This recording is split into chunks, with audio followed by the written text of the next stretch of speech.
how much the that's how big it is? Yeah. Sheesh. It's going that slow? It look like it because that's how they show it to us, but it ain't in actuality. No, it's not gonna slow down.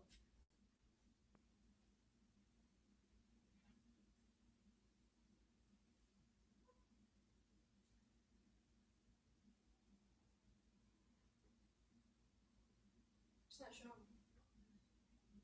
Did you turn my Wi-Fi off? No. Double check and make sure. I just looked. Thanks, Jonathan.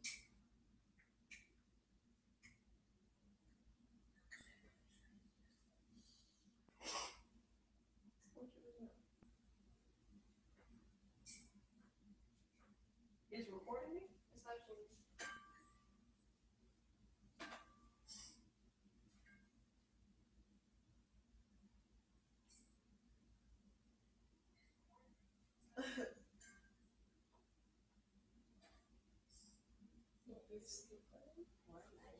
It's so late though.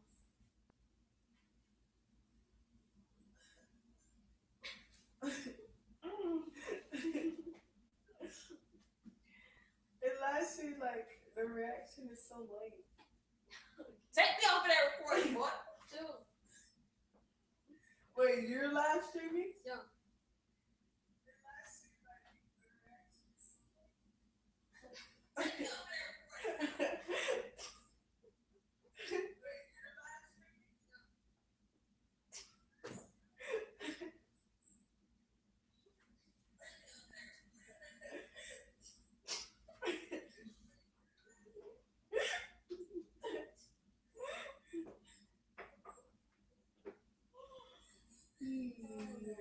I'm serious, say that. No. Yeah, for real.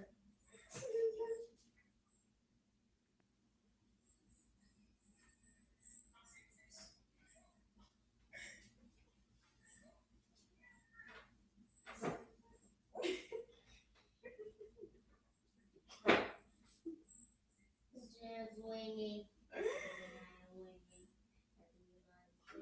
Okay, mommy, can I put?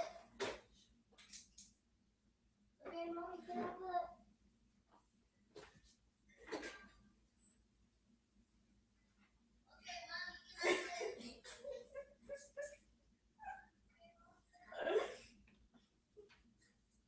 Mommy.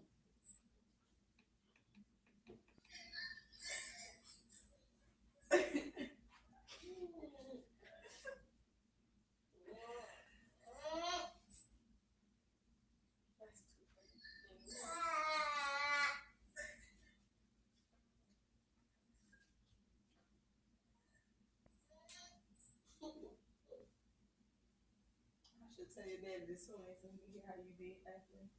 Stop. Stop. I'm trying to get you. Sorry Can I guys. put? This is called. Stop. He's one of my favorite Lego characters because he's on my favorite show or movie. I love just put like I love that little period. Yeah. What is the forecast for what looks like a very dangerous storm?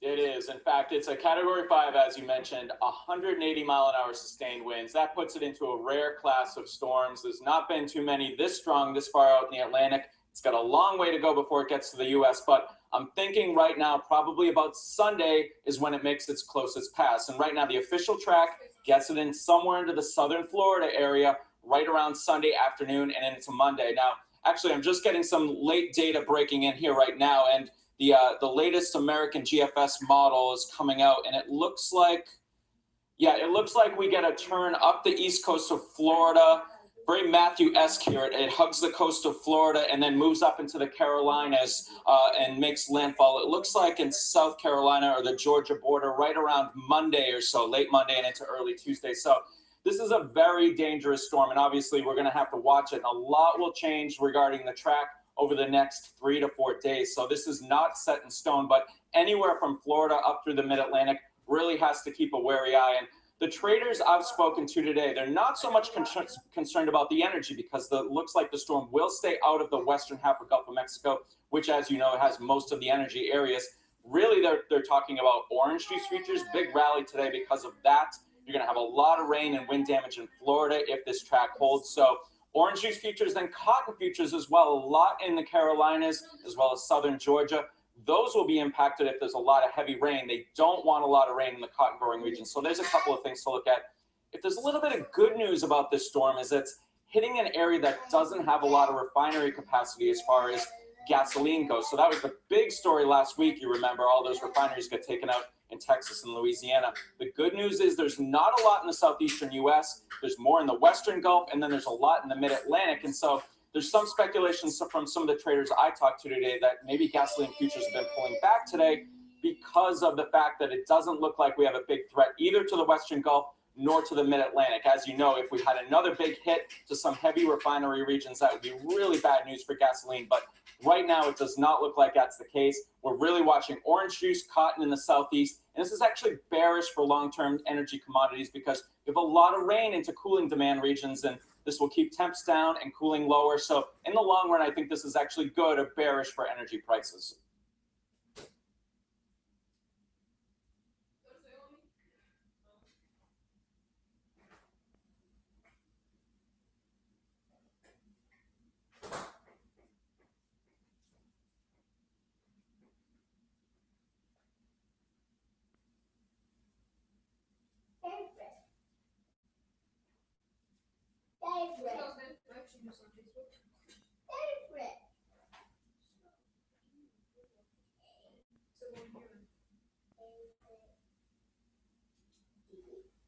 Shut up.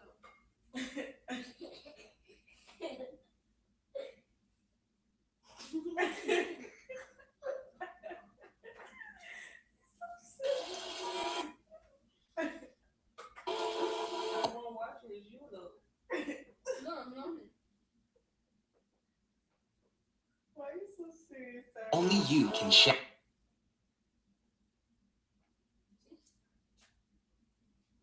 Look, this is one watching. Out.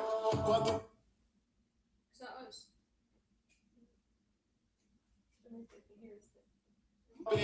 To smell. Thank you for watching. Is Tariq serious? Guys, thank you for watching. Oh, unique. They gonna stop watching. Thank you for watching.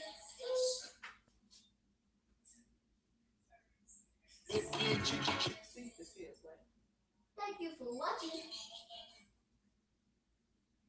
What can they see inside? To smell The computer's flash on TV. And the TV is like shadow.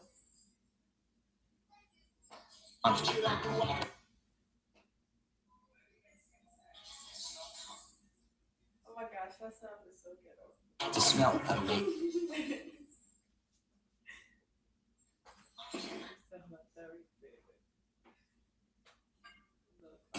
You got.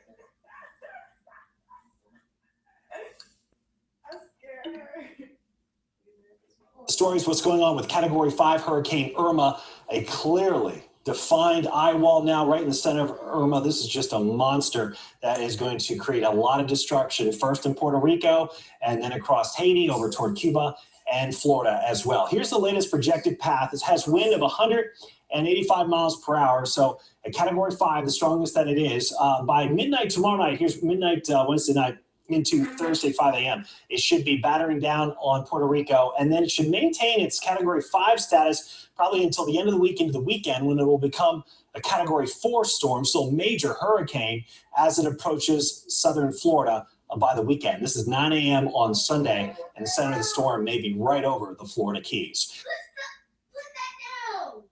Where does President Trump's approval rating stand days after Hurricane Harvey? According to a recent poll, he is still climbing out of the slump. His rating now at 38%, up 4 points from last week, which was his lowest ever, the Gallup poll showed. But it's still much lower than former President Barack Obama's during his first term.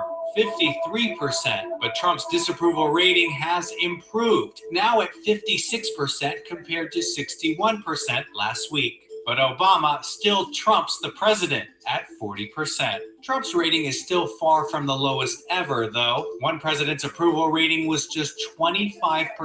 That was George W. Bush before he left office. And as the U.S. is preparing for a potential hit from Hurricane Irma, the death toll from Harvey is still growing. And this morning, the nonstop recovery efforts in Southeast Texas are stretching resources thin. NBC's national correspondent Miguel Almaguer is in Bridge City near the Louisiana border. Miguel, good morning. Savannah, good morning. It's been 10 days since Harvey made landfall, and now so many neighborhoods look just like this, surrounded by water or under it. And so many communities just want to dry out. This morning in hard-hit East Texas, this is the road leading to a city still underwater. Entire neighborhoods here are submerged. The cleanup can't even begin. Rose City won't have electricity for 2 weeks, but they do have the power of neighbors. Never in my wildest imagination could I ever picture this in my mind. With parts of West Houston still flooding today, controlled releases from nearby reservoirs mean thousands of frustrated homeowners are losing dry ground. This is the sacrificial area for all of Houston. This natural disaster is still unfolding, with a somber reminder of the lives lost while trying to save others. Houston police saluting Sergeant Steve Perez, killed in the storm that took so much from so many away. Yeah, we know it's black. Where the floodwaters have receded, a new landscape is now emerging.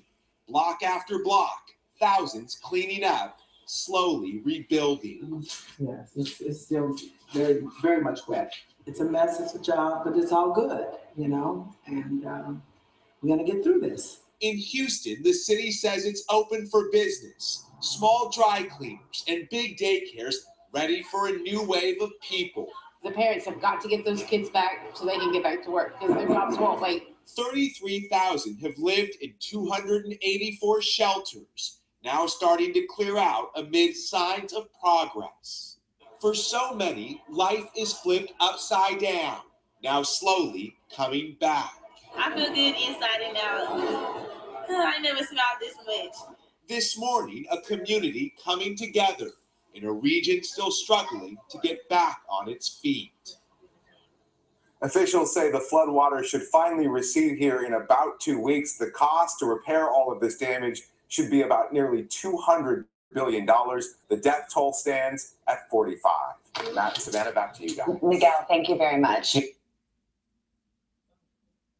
The trade from last week is unwinding. You're seeing RBOB gasoline get hit hard. It went over $2 a gallon on that expiring contract that we had last week. Now we're back down to where we were right before Harvey. Crude oil's picking up because supplies there are getting a little tight. Not all the onshore production has come back online, but there is a flotilla coming our way. I mean, one thing that Harvey did, it's amazing to watch the commodity markets that way, in that the price spike is attracting barrels literally from all over the world for gasoline, for crude oil. So, you know, we're going to get through this. Unfortunately, I think there's another round of this same sort of price gyration looming here with the next hurricane up, which is Irma.